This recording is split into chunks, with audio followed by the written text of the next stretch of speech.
Eesti inimestel on muresid palju ning kokku saabus meile paarisaja kirja ümber. Kampaania käigus oli ressursse 3 juhtumi lahendamiseks, millest alates tänasest 3 laupäeval ka räägime. Kuid valikukriteeriumiks oli ka see, et kõik 3 juhtumit oleksid erinevast valdkonnast ning lood oleksid ka õpetuslikud selles osas, kuidas tulevikus probleeme vältida. Nimelt selgus, et paljud saadetud juhtumid pole ei TASsi ega töövaidluskomisjoni abil inimese kasuks lahendatavad isegi parima tahtmise korral, kuid hädad on järjest suuremad. TASsi kogemus on, et viimasel ajal kahjuks töövaidluste arv on kasvanud. Vahepealsel perioodil oli neid vähem, aga nüüd on neid jälle juurde tulnud. TV3 poole pöördus inimene, kellele kokkulepitud palga maksmisega venitati aasta. Võlgade suurus muudkui kasvas. Tööandja vabaks ka ei lasknud. See inimene oli tasuta tööd teinud juba päris pikka aega ja otsustas, et aitab, rohkem ei saa. Tahtis töölepingut lõpetada, ta ei saanud seda tööandjaga nagu kokkuleppel, ei saanud seda teha. Siis meie aitasime seda probleemi lahendada. Võtsime ka esindaja, et olla kindel, et see juhtum saaks õiglaselt ja edukalt lahendada. Väga tihti inimesed, kes töövaidluskomisjoni ise pöörduvad, endale esindajat ei võta, kuna see on ikkagi kallis. Töövaidluskomisjon leidis, et jah, ettevõte on valesti käitunud ja tööandjal on kohustus nüüd kõik need maksmata tasud välja maksta, pluss siis ka see tööleping on lõpetatud.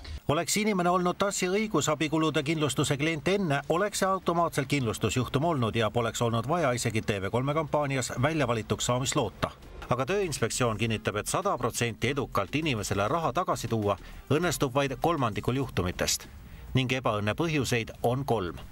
Esiteks ärkavad inimesed liiga hilja. Töötaja peaks ise nagu oma töötasul ka silma peal hoidma, sest meil on sageli olnud ka selliseid juhtumeid, kus töötaja tuleb alles poole aasta pärast või ka aasta pärast oma töötasu nõudma ja kui siis küsida, et aga miks nüüd, et terve aasta on, ma ei ole oma pangakontot vaadanud. Enamasti tähendab see, et tööandja on juba jõudnud pankroti äärele ning nagu rahvasuu ütleb, surm ka ei võta sealt, kus midagi võtta pole. Teiseks põhjuseks on paberite ärakaotamine. Hoidke palun oma töölepinguid ja kõiki neid dokumente, mis on seotud töösuhtega kindlas kohas.